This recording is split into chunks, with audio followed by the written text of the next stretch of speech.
Viewers welcome back on our programme.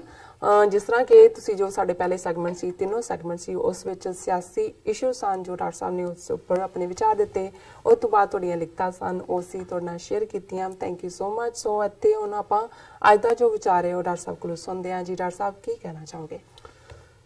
देखो ज़ाहिर है कि जदों गल रूहानियत दी हुंदी है जिसनूं असीं आत्मक जीवन कहंदे हां जी ते फिर ज़ाहिर है कि रब दी याद ते उस याद नूं मजबूत करन दे विच संगत बिल्कुल जिसनूं अंग्रेजी च भावें सादा लफ्ज़ कंपनी है पर जदों असीं संगत दी गल करदे हां उस दे विच एक बड़ा ज़रूरी हिस्सा हुंदा है कि उन्हां दा साथ उन्हां दा संग उन्हां दी कंपनी जिन्हां दा रब दे विच फेथ हुंदा ਜਿਹੜੇ ਚੰਗਾ ਜੀਵਨ ਜਿਉਂਦੇ ਨੇ। ਜਦੋਂ ਅਸੀਂ ਚੰਗਾ ਜੀਵਨ ਕਹਿੰਦੇ ਆ ਇਹਦਾ ਮਤਲਬ ਲਗਜ਼ਰੀ ਦੀ ਜ਼ਿੰਦਗੀ ਨਹੀਂ ਹੈ, ਆਰਾਮ ਪ੍ਰਸਤੀ ਦੀ। ਚੰਗਾ ਜੀਵਨ ਦਾ ਮਤਲਬ ਹੈ ਜਿਨ੍ਹਾਂ ਦੇ ਕਹਿਣ ਤੇ ਕਰਨ ਦੇ ਵਿੱਚ ਇਕਸਾਰਤਾ ਹੁੰਦੀ ਹੈ, ਜੋ ਕਹਿੰਦੇ ਨੇ ਉਹ ਕਰਦੇ ਨੇ, ਜਿਸ ਨੂੰ ਅਸੀਂ ਅਮਲੀ ਜੀਵਨ ਕਹਿੰਦੇ ਆ। ਅਮਲ ਪੰਜਾਬੀ 'ਚ ਵੀ ਇਸਤੇਮਾਲ ਹੁੰਦਾ ਹੈ ਔਰ ਜ਼ਾਹਿਰ ਹੈ ਜਦੋਂ ਅਲਾਮਾ ਇਕਬਾਲ ਇਹ ਕਹਿੰਦੇ ਨੇ अमल से जिंदगी बनती है जन्नत भी जहन्नम भी ये खाकी अपनी फितरत से ना नूरी है ना नारी है। कि हुण जिहड़ा इंसान है खाक दा पुतला है, खाकी है। हुण इहदी फितरत जिहड़ी है वो नूर वाली भी है, एक रब चो आया है, रब ने बनाया। नार अग नूं कहंदे ने और अग माया दी है, ज़ाहिर है मैटीरियलिज्म दी है। पर जिहड़ी अल्टीमेटली डिसीजन होना है कि उसकी जिंदगी स्वर्ग होनी है कि नरक होनी है, बहिश्त होना है या जहन्नम होनी है, हैल होना है, हैवन और हैल है, वो अमल दे नाल जुड़िया है कि भी वो जो कहंदा है वो करदा है कि नहीं करदा। और यही गल जिहड़ी गुरु नानक साहब ने जदों सिख नूं जिहड़ा वो दिता वो गाइडलाइन दिती ते यही सी कि सच्चों उरै सब को उपर सच अचार। सच बहुत वड्डी गल है पर अप्लाइड ट्रूथ जे तुहाडी जिंदगी दे विच सच दी खुशबू नहीं है, जो तुसी कहंदे हो वो तुसी कमांदे नहीं हो, करदे नहीं हो, तो उहनूं ही असीं भेखी कहंदे हां, उहनूं ही असीं हिपोक्राइट कहंदे हां, उहनूं ही असीं फ्रॉड कहंदे हां।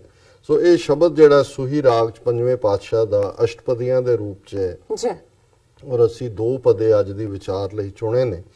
उस दे विच ਇਹ ਕਿਹਨਾਂ ਦੀ ਸੰਗਤ ਅਸੀਂ ਮਾਣੀਏ, ਕਿਹਨਾਂ ਦੀ ਕੰਪਨੀ 'ਚ ਅਸੀਂ ਹੋਈਏ, ਇਹ ਉਹਨਾਂ ਨੇ ਗੁਰੂ ਸਾਹਿਬ ਨੇ ਸਾਨੂੰ ਜਿਹੜਾ ਉਹ ਕ੍ਰਾਈਟੇਰੀਆ ਦਿੱਤਾ ਹੈ। ਕੀ ਹੋਏ ਜਿਨ ਡਿਠਿਆਂ ਮਨ ਰਹਿਸੀਐ ਕਿਉਂ ਪਾਈਐ ਤਿਨ ਸੰਗ ਜਿਉ ਸੰਤ ਸੱਜਣ ਮਨ ਮਿੱਤਰ ਸੇ ਲਾਇਨ ਪ੍ਰਭ ਸਿਉ ਰੰਗ ਜਿਉ तिन स्यों प्रीत न टुटई कबो न होवै भंग जियो पार ब्रह्म प्रभ कर दया गुण गावा तेरे नित जियो आए मिलो संत सज्जण नाम जपो मन मित जियो रहाओ।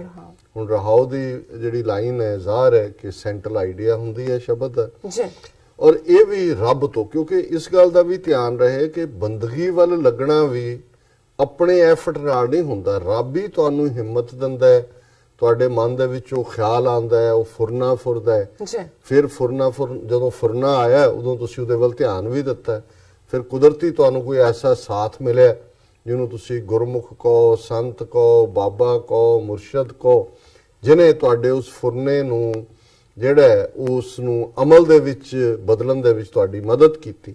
ਸੋ ਗੁਰੂ ਸਾਹਿਬ ਇਹ ਫਰਮਾਉਂਦੇ ਨੇ ਪਾਰ ਬ੍ਰਹਮ ਪ੍ਰਭ ਕਰ ਦਇਆ, हे ਉਹ ਬ੍ਰਹਮ, हे ਵਾਹਿਗੁਰੂ ਜਿਸ ਦੀ ਕੋਈ ਮਿਣਤੀ ਨਹੀਂ ਹੈ, ਜਿਹੜਾ ਕਿਸੇ ਕੈਲਕੂਲੇਸ਼ਨ 'ਚ ਨਹੀਂ ਆਉਂਦਾ, ਉਹ ਵਾਹਿਗੁਰੂ, हे ਵਾਹਿਗੁਰੂ ਦਇਆ ਕਰੋ, ਰਹਿਮ ਕਰੋ। ਕਾਹਦੇ ਲਈ? ਗੁਣ ਗਾਵਾਂ ਤੇਰੇ ਨਿਤ ਜਿਉ, ਤੁਸੀਂ ਰਹਿਮ ਕਰੋ, ਦਇਆ ਕਰੋ कि मैं हर वक्त हर पल हर सैकेंड हर अख दे जड़ा उस दे चमकण दे वेले भी तेनू याद करा, तू मैनू ना भुले।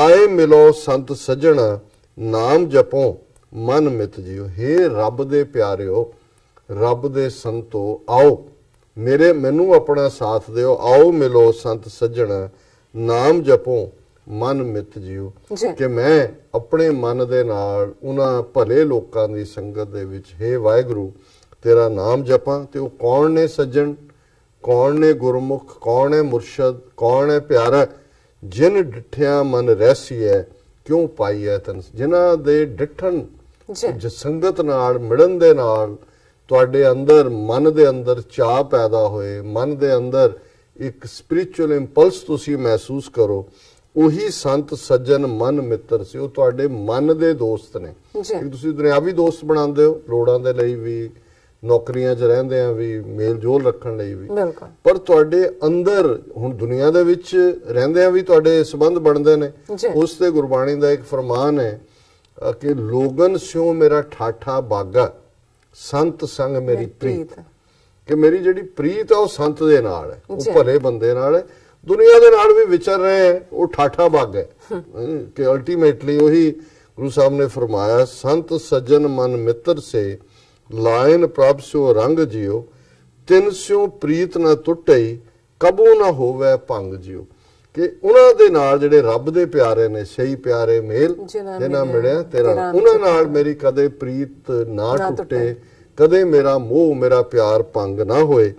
ਦੇਖੇ ਸੁਣੇ ਨਾ ਜਾਣੇ ਮਾਇਆ ਮੋਇਆ ਅੰਧ ਜਿਓ, ਕਾਚੀ ਦੇਹਾ ਵਿਨਾਸ਼ਣੀ ਕੂੜ ਕਮਾਵੇ ਤੰਦ ਜਿਓ, ਨਾਮ ਧਿਆਵੇਂ ਸੇ ਜਿਣ ਚੱਲੇ ਗੁਰ ਪੂਰੇ ਸੰਬੰਧ ਜਿਓ। ਹੁਣ ਇੱਕ ਪਾਸੇ ਤਾਂ ਸੰਤ ਸੱਜਣ ਦੀ ਗੱਲ ਹੈ, ਦੂਸਰੇ ਕੌਣ ਨੇ? ਦੇਖੇ ਸੁਣੇ ਨਾ ਜਾਣੇ ਮਾਇਆ ਮੋਇਆ ਅੰਧ ਜਿਓ। ਕਿ ਇੱਕ ਉਹ ਕਲਾਸ ਹੈ ਜਿਹੜੀ ਮਾਇਆ ਦੇ ਮੋਹ ਵਿੱਚ ਅੰਨੀ ਹੋਈ ਹੋਈ ਹੈ। ਉਹਨਾਂ ਨੂੰ ਨਾ ਕੁਝ ਦਿਸਦਾ ਨਾ ਕੁਝ ਸੁਣਦਾ। ਹੁਣ ਇਹ ਨਹੀਂ ਹੈ ਵੀ ਉਹ ਦੇਖਦੇ ਨਹੀਂ ਜਾਂ ਸੁਣਦੇ ਨਹੀਂ, ਉਹਨਾਂ ਦੀ ਵਿਜ਼ਨ 2020 ਹੋ ਸਕਦੀ ਹੈ, ਪਰ ਉਹਨਾਂ ਨੂੰ ਹੋਰ ਕੋਈ ਗੱਲ ਆਪਣੇ ਉਸ ਪਸਾਰੇ ਤੋਂ ਬਿਨਾ, ਮਾਇਆ ਦੇ ਪਸਾਰੇ ਤੋਂ ਬਿਨਾ ਉਹਨਾਂ ਨੂੰ ਹੋਰ ਕੁਝ ਵੀ ਨਜ਼ਰ ਨਹੀਂ ਆਉਂਦਾ। ਦੇਖਿਆ ਨਾ ਹੀ ਉਹ ਕੁਝ ਸੁਣਨਾ ਚਾਹੁੰਦੇ ਨੇ। ਉਹਨਾਂ ਨੂੰ ਜੇ ਕੋਈ ਕਹੇ ਵੀ ਉਹ ਕਿ ਚੱਲ ਚੱਲ ਪਾਸੇ ਹੋ, ਇਹ ਜੱਗ ਮਿੱਠਾ ਅਗਲਾ ਕਿਨ ਡਿੱਠਾ, ਕੌਣ ਦੇਖਣ ਆਇਆ ਦੱਸਣ ਆਇਆ, ਖਾਓ ਪੀਓ ਕਰੋ ਆਨੰਦ, ਭਾਂਡੇ ਮਾਂਜੇ ਪਰਮਾਨੰਦ, ਕੋਈ ਨਹੀਂ ਲਾ ਦਿਓ ਦੂਜਿਆਂ ਨੂੰ, ਕਰੋ ਐਕਸਪਲੋਇਟ। ਕਾਚੀ ਦੇਹਾ ਵਿੰਸਨੀ ਕੂੜ ਕਮਾਵੇ ਤੰਦ ਜੀ। ਉਹਨਾਂ ਨੂੰ ਇਸ ਗੱਲ ਦਾ ਚਿੱਤ ਚੇਤਾ ਹੀ ਨਹੀਂ ਹੁੰਦਾ ਕਿ ਜਿਹੜੀ ਦੇਹ ਹੈ, ਜਿਹੜਾ ਸਰੀਰ ਹੈ, ਇਹ ਤਾਂ ਕੱਚਾ ਹੈ।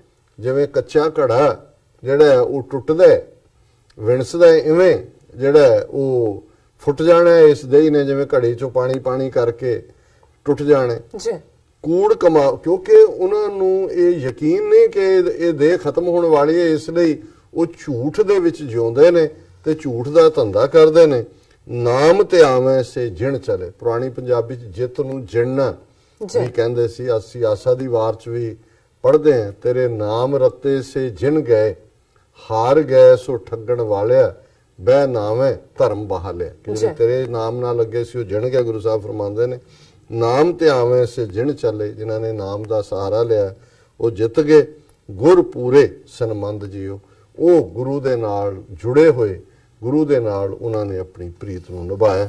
ਸੋ ਇਹ ਅੱਜ ਦਾ ਜੀ। ਡਾਕਟਰ ਸਾਹਿਬ ਤੁਹਾਡਾ ਬਹੁਤ ਬਹੁਤ ਸ਼ੁਕਰੀਆ, ਤੁਸੀਂ ਅੱਜ ਦੇ ਐਮੀ ਸ਼ੋ ਤੇ ਅੱਜ ਦਾ ਵਿਚਾਰ ਸਾਡੇ ਦਰਸ਼ਕਾਂ ਨਾਲ ਸਾਂਝਾ ਕੀਤਾ। ਇਸ ਆਪਣੇ ਵੀਰਸ ਕੋਲ ਲੈਣੇ ਇਜਾਜ਼ਤ। ਵਿਊਅਰਸ, ਸਾਡੇ ਪ੍ਰੋਗਰਾਮ ਦਾ ਸਮਾਂ ਇੱਥੇ ਸਮਾਪਤ ਹੁੰਦਾ ਹੈ। ਤੁਸੀਂ ਆਪਣੀ ਰਾਏ ਤੇ ਸੁਝਾਅ ਸਾਨੂੰ ਭੇਜਣਾ ਭੁੱਲਣਾ ਸਾਡੇ ਇਸ ਪਤੇ ਤੇ SOSRTV ਤੇ ਅਸੀਂ ਆਪਣਾ ਪ੍ਰੋਗਰਾਮ ਲੈ ਕੇ ਫਿਰ ਦੁਬਾਰਾ ਹਾਜ਼ਰ ਹੋਵਾਂਗੇ। ਤਦ ਤੱਕ ਲਈ ਮੈਨੂੰ ਤੇ ਆਪਣਾ ਸੁਣਾ ਗਿਆ ਦੋ। ਦੇਖਦੇ ਰਹੋ TV84। ਬੁਲਾ ਦਿਓ ਫਤਿਹ। ਵਾਹਿਗੁਰੂ ਜੀ ਕਾ ਖਾਲਸਾ, ਵਾਹਿਗੁਰੂ ਜੀ ਕੀ ਫਤਿਹ।